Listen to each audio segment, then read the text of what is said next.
हरे कृष्णा। जगत गुरु शिल प्रभुपाद महाराज की जय। आज हम लोग दामोदर, जो कार्तिक महीने में दामोदर लीला जो है उसके ऊपर चर्चा करेंगे। एक दिन कार्तिक महीने का दिन था। यशोदा माता भगवान श्री कृष्ण को क्यों बांधती है रस्सी से, उसके दशस्कंद में भागवतम के दशस्कंद में 9वें अध्याय में इसका पूरा लीला निर्माण बताया है। एक दिन यशोदा माता अपने कार्यों में व्यस्त थी और दासियां भी व्यस्त थे। तभी माता यशोदा सोया दही से मक्खन निकाल रही थी तथा इसी समय कृष्ण आए और उन्होंने मां से स्तनपान करवाने को प्रार्थना की। स्वाभाविक था कि मां यशोदा तुरंत कृष्ण को दूध पिलाने लगी, परंतु तभी उन्होंने देखा कि चूल्हे पर दूध उबल रहा है और इसलिए उन्होंने तुरंत श्री कृष्ण को स्तनपान करने के टाइम पे बाजू में उठा के रख दिया। बाजू में रखने के बाद भगवान को ऐसा लगा, अरे मैं सृष्टि का दाता हूं और मुझे ये मैया स्तनपान करने के टाइम पे वो दूध उबल रहा है, इसके लिए बाजू में उठा के रख रही है, इसका मतलब मुझे कुछ वैल्यू नहीं। तो इसलिए उन्होंने तुरंत श्री कृष्ण को स्तनपान करना बंद किया और चूल्हे पर रखे दूध को बाहर गिरने से बचाने के लिए दौड़ पड़ी।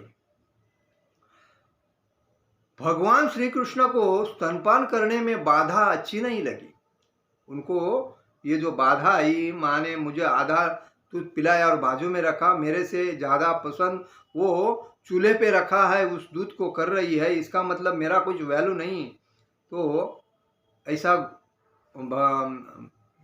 भगवान मतलब कृष्ण को थोड़ा गुस्सा आया, तो वे बहुत क्रोधित हो उठे।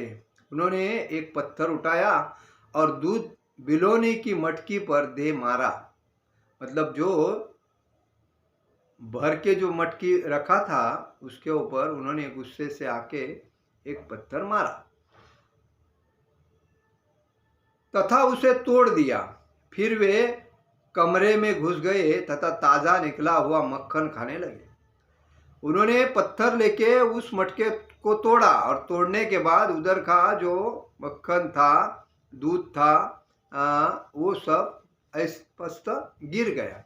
और उन्होंने क्या किया, उधर रुके नहीं, उधर से निकल गए दूसरे रूम में। जो माँ ने, यशोदा माता ने जो मक्खन रखा था वो मक्खन खाने में शुरुआत किया। जब माता यशोदा उबलते दूध को संभाल कर वापस लौटी तो टूटा हुआ बर्तन देखा। जब माता दूध को उबलते बाजू में रख के वापस दूध देने के लिए आई भगवान श्री कृष्ण को, तभी उन्होंने देखा, अरे ये क्या है। उन्होंने देखा ये टूटा हुआ बर्तन है। वो समझ गई कि यह कृष्ण की शरारत है। उन्होंने तुरंत उन्हें ढूंढने लगी। जब वे कमरे में घुसी तो देखा श्री कृष्ण एक बड़ी उत्खल के ऊपर, मतलब पहले जमाने में सब माता लोग उखड़ में कुटती थी मसाला, राय चावल, भात बोलते हैं उसको, तो भात आता था उसको कुटती थी, मसाला कुटती थी। कोई भी चीज़ अगर होता है तो कुटती थी मुसड़ से। तो उखड़ में मुसड़ से कुटने से वो पिसता था और उसके माताजी लोगों का व्यायाम अच्छा होता था, बॉडी अच्छी होती थी, कोई रोग नहीं होता था। अभी की माताजी मिक्सर के बिना वो खाना बना ही नहीं सकती है, तो उनको और जो चक्की से लाने के बाद ही वो पीस कर घर में पका सकती है। उखड़ में कोई मुसड़ से कूट नहीं सकती है।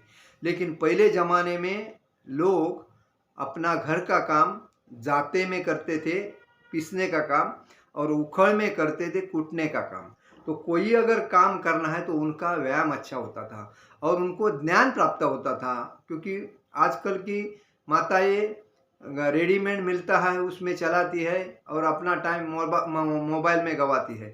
तो मोबाइल में गंवाने के बाद कचरा अपने दिमाग में भरती है। लेकिन तभी की माताजी लोग अपने पति देव को खुद मेहनत करके वो स्वयं पाक बना के खिलाती थी, तो वो एकदम प्रसन्न रहते थे और घर में कभी झगड़े नहीं होते थे। क्योंकि खाली सर मतलब दिमाग जिसका खाली होता है वो शैतान का घर होता है, और शैतान के घर में कचरा भरता है तभी वो झगड़ा करता है।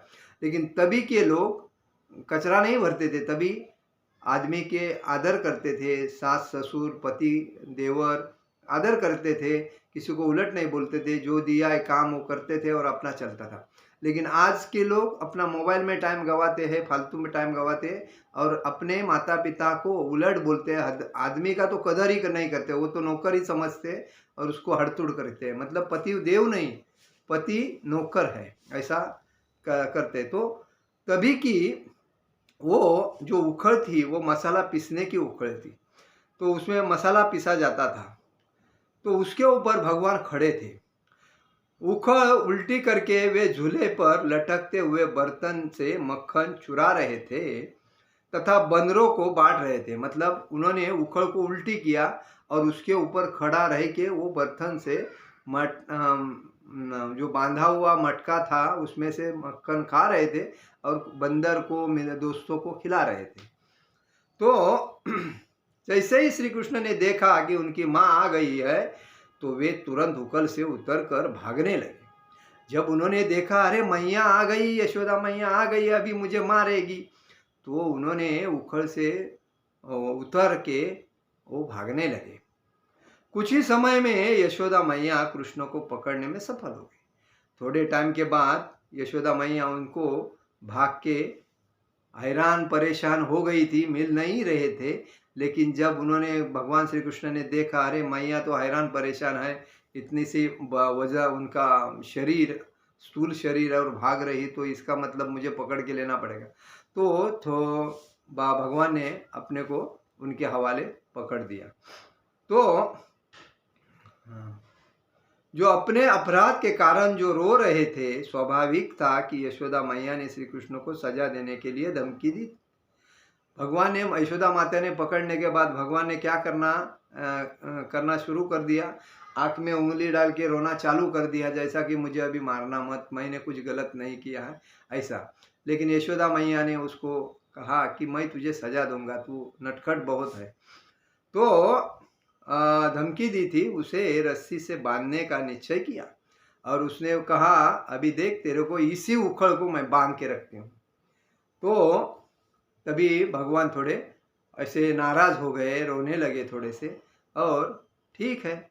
जब रस्सी को गांठ लगाने का समय आया तो वह रस्सी लंबाई में 2 उंगली छोटी पड़ गई।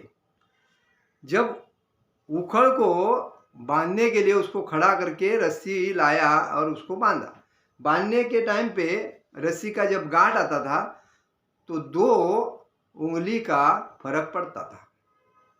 तो 3-4 बार ऐसा होने के बाद यशोदा माता बहुत मतलब हैरान हो गई। जब यशोदा मैया ने उसमें और रस्सी जोड़कर श्री कृष्ण को बांधने का प्रयास किया, वह पुनः 2 उंगली रस्सी छोटी पर रही। वह बार बार प्रयास कर रही थी तथा रस्सी बार बार 2 उंगली छोटी पड़ रही थी। अंततः वे बहुत थक गई तथा श्री कृष्ण ने अपनी स्नेहमयी माँ को थकी देखकर बंद कर स्वीकार कर लिया। जब 2 मतलब रस्सी कम पड़ रही थे, इसके लिए दूसरी रस्सी उसको ज्वाइन करके वापस बांधने को लगी। ऐसा जब हुआ और जब परेशान हो गई और पूरे पसीना पसीना हो गई, तभी भगवान को दया आई, मैया इतनी परेशान हो गई, अभी क्या करूं, मैं ही बांध के लेता हूं। तो माँ के प्रति सहानुभूति होकर उन्होंने अपने असीमित शक्ति का प्रदर्शन नहीं किया। मतलब भगवान का भगवान को कोई बांध सकता है क्या? नहीं बांध सकता है। लेकिन भगवान ने अपने कहा है, मैं मेरे भक्त के अधीन हूँ, कभी भी मैं मेरा भक्त मुझे जीत सकता है, बाकी मुझे कोई नहीं जीत सकता। और वो भी भक्ति से जीत सकता है, बाकी कोई। तो मैया की जो भक्ति थी, मैया का जो प्रेम था, तो वो भक्ति और प्रेम की वजह से भगवान ने यही कहा कि मुझे अभी नहीं और तकलीफ देना है मैया को, मैं स्वीकार करता हूँ, बांध लेता हूँ। और उन्होंने बांध कर ले लिया। जब यशोदा मैया ने श्री कृष्ण को बांध कर घर के अन्य कार्यों में व्यस्त हो गई, तो श्री कृष्ण ने दो यमुलार्जुन पेड़ के देखे।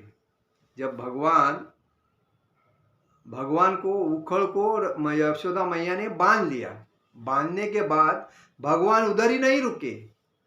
उन्होंने क्या किया कि उस उखड़ को घसीट घसीट कर उसको दरवाजे के बाहर आए।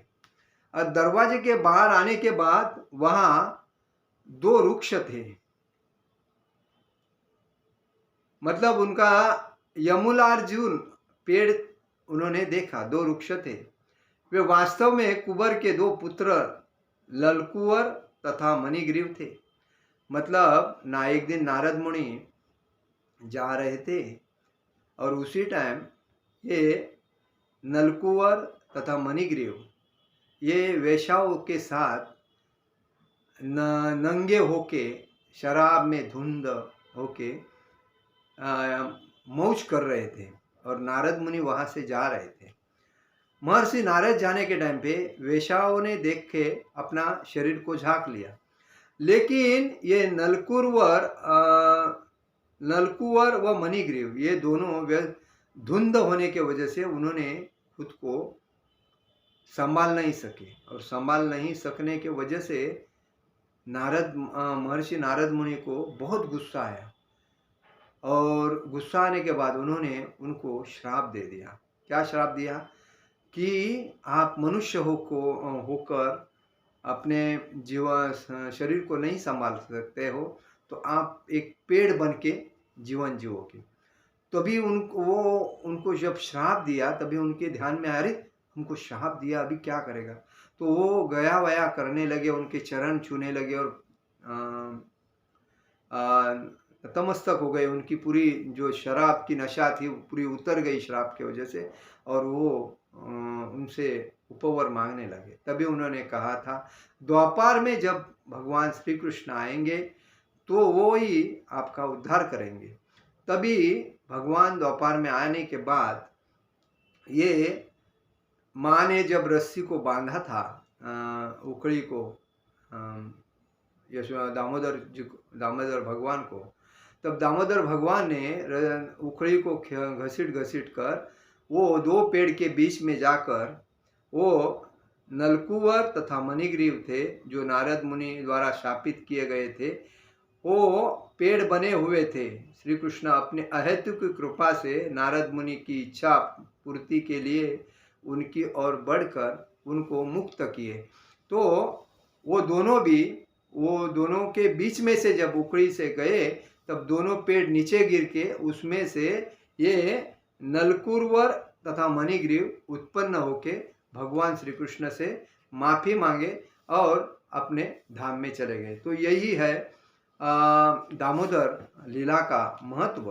और इस दामोदर लीला का महत्व जो पढ़ता है, जो सुनता है, जो सुनाता है और जो दूसरे को भी सुनाता है, तो उसको बहुत ही फायदा होता है। और इसीलिए हमें इस दामोदर अष्टकम भी गाना है और हमें भगवान को मतलब दिया ऑफर करना है।